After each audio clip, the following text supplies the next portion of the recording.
ബാലനീതി നിയമഭേദഗതി ബിൽ രാജ്യസഭ പാസാക്കിയ വിവരങ്ങളുമായി ഇപ്പോൾ സന്തോഷ് സർലിംഗ് ചേരുന്നുണ്ട്.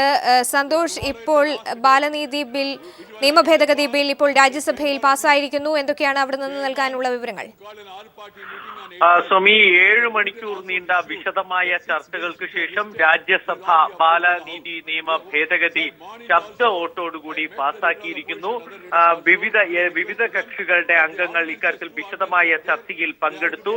ഇടതുപക്ഷം അവസാനം ഈ ബില്ലിനെ പാസാക്കുന്നതിൽ നിന്നും ഇറങ്ങിപ്പോയി. ബിൽ ഇപ്പോൾ പാസാക്കുന്നതിന് പകരം അത് സെലക്ട് കമ്മിറ്റിക്ക് വിടണം എന്ന് സീതാറാം യെച്ചൂരി ആവശ്യപ്പെട്ടു.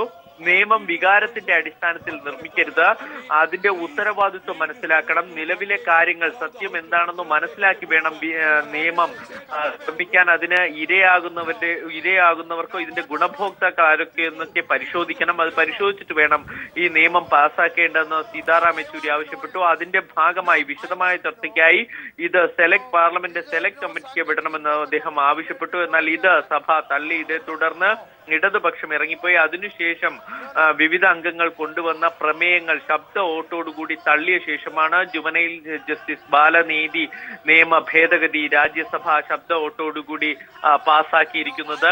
നേരത്തെ 2000 മാസമായി ലോക്സഭ ഈ ബിൽ പാസാക്കിയിട്ട് അതിനുശേഷം രാജ്യസഭയിൽ ബിൽ ഇതുവരെ വിവിധ കാരണങ്ങളാൽ വരാതെ ലിസ്റ്റ് ചെയ്യാതിരിക്കുകയായിരുന്നു. പക്ഷെ ഇന്നലെ അടിയന്തരമായി ലിസ്റ്റ് ചെയ്യുകയും അംഗങ്ങൾ ഇക്കാര്യത്തിൽ ഒരുമിച്ച് നിന്ന് പ്രതിപക്ഷ അംഗങ്ങളുടെ പിന്തുണയോടുകൂടി ഇക്കാര്യത്തിൽ ചർച്ച നടത്തിയ ബിൽ പാസാക്കുകയും ചെയ്തിരിക്കുന്നു. ഇതിനിടയിൽ AIADMKയും JDUവും പ്രായം കുറയ്ക്കുന്നതിനെ എതിർത്തു. CPMും പ്രായം കുറയ്ക്കുന്നതിന്റെ വൈരുദ്ധ്യം ചൂണ്ടിക്കാണിച്ചു. കാരണം 16 വയസ്സ് ഇപ്പോൾ 18 വയസ്സ് 16 വയസ്സായി കുറച്ചു.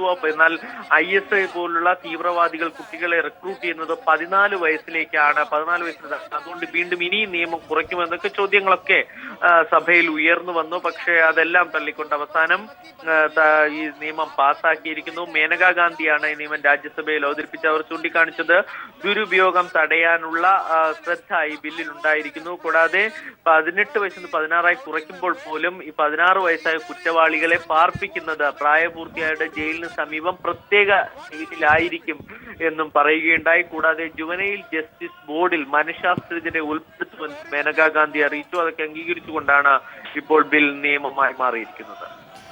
സന്തോഷ്, ഈ പറഞ്ഞതുപോലെ തന്നെ കഴിഞ്ഞ ദിവസം നിർഭയ കൂട്ടബലാത്സംഗവുമായി ബന്ധപ്പെട്ട് പ്രായപൂർത്തിയാകാത്ത പ്രതിയെ കുറ്റവിമുക്തമാക്കിയ ഒരു സാഹചര്യത്തിൽ കൂടിയാണ് ഇത്തരത്തിൽ ഇപ്പോൾ ബില്ല് സജീവ ചർച്ചാ വിഷയമായി വന്നിരിക്കുന്നത്. ആ സാഹചര്യത്തിൽ ഈ ബില്ല് ഇന്നിപ്പോൾ രാജ്യസഭയിൽ ചർച്ചയ്ക്ക് എടുത്തപ്പോൾ ഏതൊക്കെ കക്ഷികളാണ്, ഏതൊക്കെ പാർട്ടികളാണ് ഇതിനെ സജീവമായി എതിർത്ത് രംഗത്ത് വന്നത്?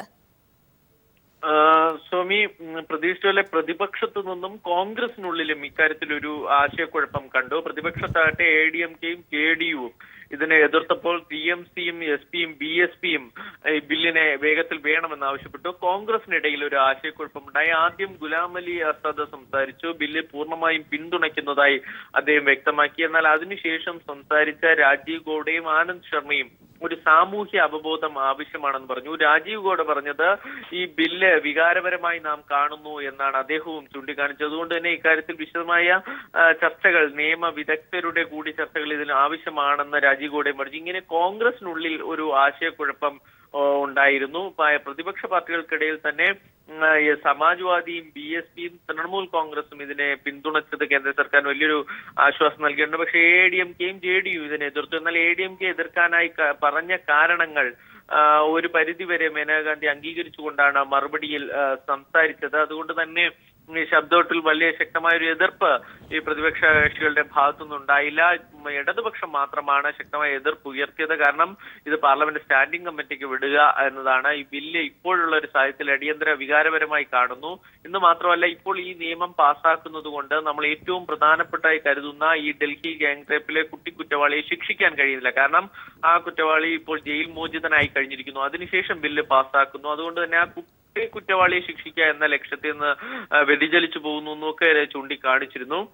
ഈ നിയമം പാസ്സാക്കിയപ്പോൾ ഏറ്റവും ശ്രദ്ധിക്കേണ്ടത് അന്ന് ഡൽഹി ഗാങ് റേപ്പിനിരയായി കൊല്ലപ്പെട്ട ജോസിന്റെ മാതാപിതാക്കളായ ആശാദേവിയും ബാദ്രി സിംഗും ഇന്ന് രാജ്യസഭയുടെ സന്ദർശക ഗാലറിയിൽ ഉണ്ടായിരുന്നു. ഈ ബിൽ പാസ്സാക്കുന്നത് കാണാനായി ഇവരുടെ സാന്നിധ്യത്തിലാണ് ബില്ല് പാസ്സാക്കി. എന്തായാലും നിയമമായിരിക്കുന്നു. ഇനിയും കൊടും കുറ്റകൃത്യങ്ങൾ ചെയ്യുന്ന കുട്ടികളുടെ പ്രായപരിധി 18 നിന്നും 16 കുറച്ചു. ഇതിന്റെ അടിസ്ഥാനത്തിൽ ഇനി 16 വയസ്സിന് മുകളിലുള്ള കുറ്റവാളികളുടെ ശിക്ഷ പ്രായപൂർത്തിയായവരെ എങ്ങനെയാണോ കാണുന്നത് ആ രീതി അനുസരിച്ചായിരിക്കും അവരെയും ശിക്ഷിക്കുക. ജുവനൈൽ ജസ്റ്റിസ് ബോർഡിൽ നിന്നും ഇന്ത്യൻ ജുവനൈൽ ലോയിൽ നിന്നും തന്നെ ഇതിൽ മാറ്റവും ഭേദഗതികളുമാണ് ഉണ്ടായിരിക്കുന്നത്. സന്തോഷ്, ഈ പറഞ്ഞതുപോലെ തന്നെ ജ്യോതി സിംഗിന്റെ മാതാവ് അടക്കമുള്ളവർ ഇന്ന് രാജ്യസഭയിൽ ഈ ചർച്ചകൾക്ക് സാന്നിധ്യമായി ഉണ്ടായിരുന്നു. അവരുടെ ഒരു പ്രതികരണം ലഭിച്ചിട്ടുണ്ടോ? ഇത്തരത്തിൽ വളരെ വൈകിയാണെങ്കിലും ഇത്തരത്തിലൊരു നിയമ ഭേദഗതി ബിൽ വരുമ്പോൾ തന്നെ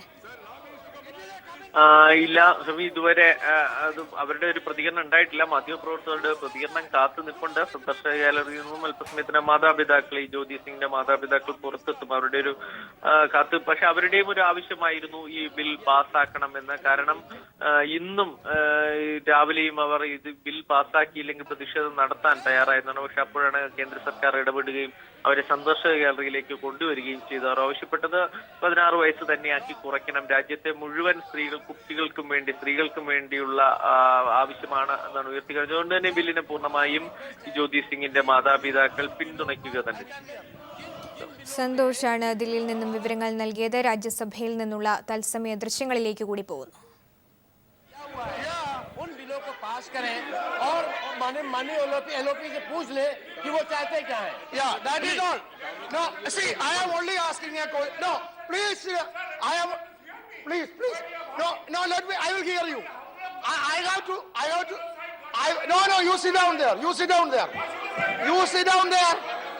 You sit down there. You sit down there. You see, I have only. You sit down there. I have only. Taban, you are a senior member. Sit down. I have to ask a question to the Honorable LOP. You have to answer.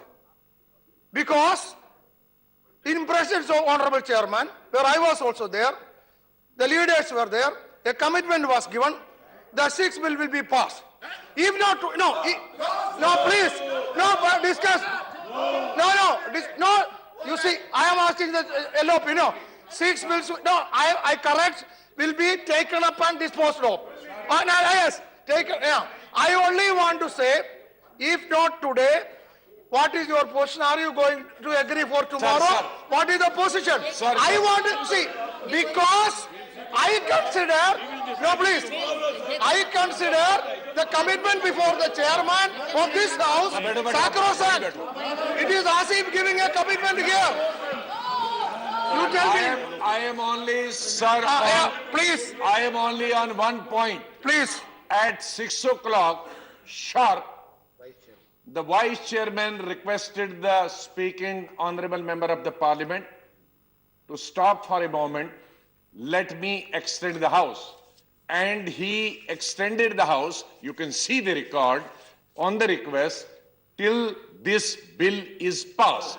Yes. So the house has been extended till the bill is passed. The bill is passed. Now let's go for it.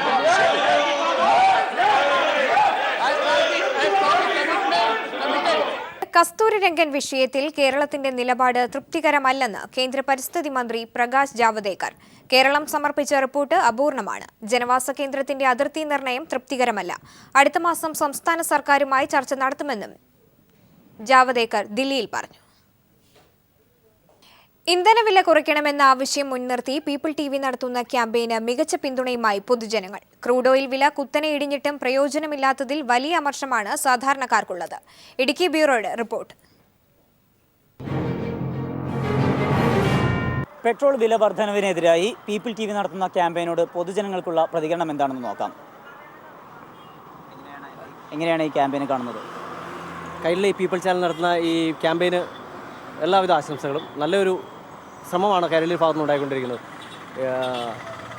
നാട്ടിലെ നിത്യോപയോഗ സാധനങ്ങളുടെ വില അടിക്കടി വർദ്ധിച്ചുകൊണ്ടിരിക്കുന്ന ഈ സാഹചര്യത്തിൽ petrol വില വർധനയുടെ കാര്യത്തിൽ കേന്ദ്ര സർക്കാരിൻ്റെ ഭാഗത്തു നിന്നും കാര്യമായ ഒരു ഇടപെടൽ ഉണ്ടാവണമെന്ന് ഉള്ള ശക്തമായ ആവശ്യമാണ് ഇവിടെ ജനങ്ങൾക്കിടയിൽ ഉള്ളത്. ഈ സർക്കാർ ഇങ്ങനെ ഈ പെട്രോളിനും ഡീസലിനും ഒക്കെ വില വർദ്ധിപ്പിച്ച് കഴിഞ്ഞ് കഴിഞ്ഞാൽ എങ്ങനെയാണ് ജനങ്ങളിങ്ങനെ ഇറങ്ങി നടക്കുന്നത്? ആർക്കും ഒരു ഉത്തരവാദിത്തമോ കാര്യങ്ങളോ ഒന്നുമില്ല. തോന്നുമ്പോൾ അവർ കൂട്ടും. പാവപ്പെട്ടവനൊന്നും ജീവിക്കണ്ട, ഇതേ ഉള്ളൂ കാര്യം. അവർക്കൊരു മുന്നറിയിപ്പും ഇല്ലാതെയാണ് അവർ കൂട്ടണത്. ഒരു മുന്നറിയിപ്പും ഇല്ലാത്ത സമയത്ത് ചിലപ്പോൾ ഒരു 50 പൈസ എങ്ങാനും കുറയും. ഇത് മാത്രമേ നിലവിലുള്ളൂ. അല്ല, പൊതുവേ എല്ലാ വിലയാണ് വർദ്ധിച്ചുകൊണ്ടിരിക്കുന്നത്. അതുകൂടാതെ തന്നെ പെട്രോളിൻ്റെ വില വർദ്ധിക്കുന്നതോടൊപ്പം തന്നെ പച്ചക്കറി, അത് നിത്യോപയോഗ സാധനങ്ങളുടെ വില പൊതുവെ വർദ്ധിക്കുന്നതല്ലാതെ ഒരു സാധനത്തിൻ്റെ വില കുറയുന്നില്ല. ഡീസലിനും പെട്രോളിനും വില ഇങ്ങനെ കൂടിക്കഴിഞ്ഞാൽ ബാക്കിയുള്ള നമ്മളെപ്പോലുള്ള സാധാരണ നമ്മളൊക്കെ ഓട്ടോ ഓടിച്ച് ജീവിക്കുന്ന ജനങ്ങളാണ്. അപ്പോൾ നമുക്ക് സാധാരണ താങ്ങാൻ പറ്റുന്ന ഒരു അവസ്ഥയിലാണ് ഇപ്പോൾ. ആഗോളതലത്തിൽ ഇന്ധനവില കുറയുമ്പോൾ ഇന്ധനവില കുത്തനെ കയറുന്ന ഒരേയൊരു രാജ്യം നമ്മുടേതാണ്. നികുതി ഇളവെങ്കിലും കേന്ദ്ര സർക്കാർ പ്രഖ്യാപിക്കും എന്ന പ്രതീക്ഷയാണ് പൊതുജനങ്ങൾക്കുള്ളത്. ഇടുക്കിയിൽ നിന്ന് ദിലീപ് ഗോപിക്കൊപ്പം സമീർ വഴങ്ങോട്.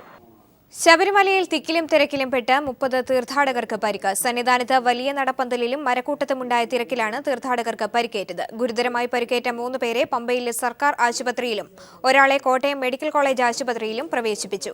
സന്നിധാനത്തെ ആശുപത്രിയിൽ 10ഓളം പേർ ചികിത്സയിലാണ്.